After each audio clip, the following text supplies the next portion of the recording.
Hi there, everyone. We relocated to Canada a few years ago. We got settled into a new home and a new school for the boys, and it was a huge adjustment for them.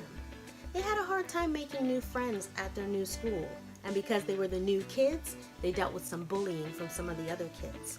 So after the first year, our oldest decided that he wanted to switch schools. In fact, he wanted to go to a French immersion school. Now, we knew the bullying was probably a factor, but we also knew that he would probably do well with a new challenge. On top of that, he always said he wants to go to Paris one day, so he needs to learn the language now. He was 7 years old at the time, go figure. Anyway, to make a long story short, he's been at this new French school now for about 2.5 years. And just this year, he started experiencing some challenges with some of his new friends. One day he came home just in tears and said, "Mommy, I want to go back to my old school." Of course, it broke my heart to see him and to hear him so sad. So we sat down and we had a long discussion about it. I wanted to make sure that he was thinking this whole thing through.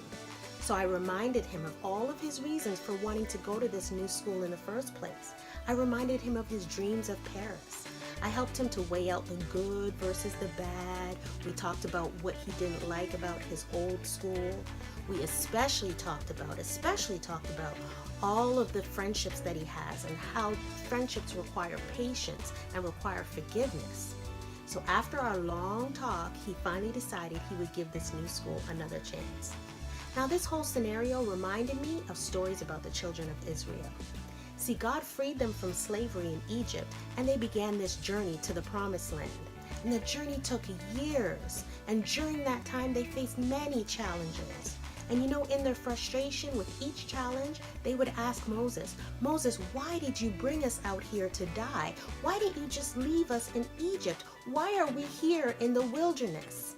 See, the wilderness required a different level of faith. They didn't know where they were going. They didn't know what they would eat, what they would drink. They couldn't predict what each day would be like. Egypt was hard, but the wilderness was harder. Listen, I know what it's like to be caught between a hard place and a harder place.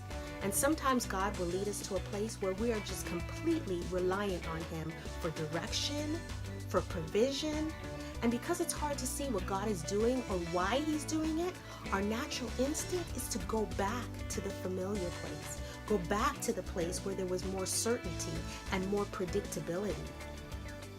I'm not going to sit here and judge anyone for wanting to go back. I can't, because I've been there. I mean, why should we choose the more difficult way? I'll tell you why. Because future generations are counting on us to do better.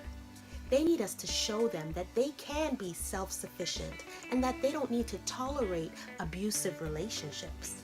They need to see us become entrepreneurs rather than living under the thumb of an oppressive boss or an oppressive supervisor. We choose to go on so that future generations don't have to suffer what we have suffered.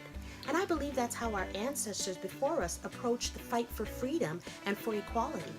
Listen, we choose this way to break generational curses, curses that keep our minds, our bodies, and our souls in bondage. Sure, Israel could have turned back, and maybe that would have been easier, but they wouldn't be free. Our son could have gone back to his old school, but he wants to speak French when he gets to Paris. You could go back to whatever had you bound, but if you do, you won't get to see all that God has in store for your future. And the Bible says that our eyes haven't seen, our ears haven't heard all of the wonderful things that God has prepared for us. So keep your head up. Let the Lord lead you. You may have gone from a hard place to a harder place, but it will be worth it.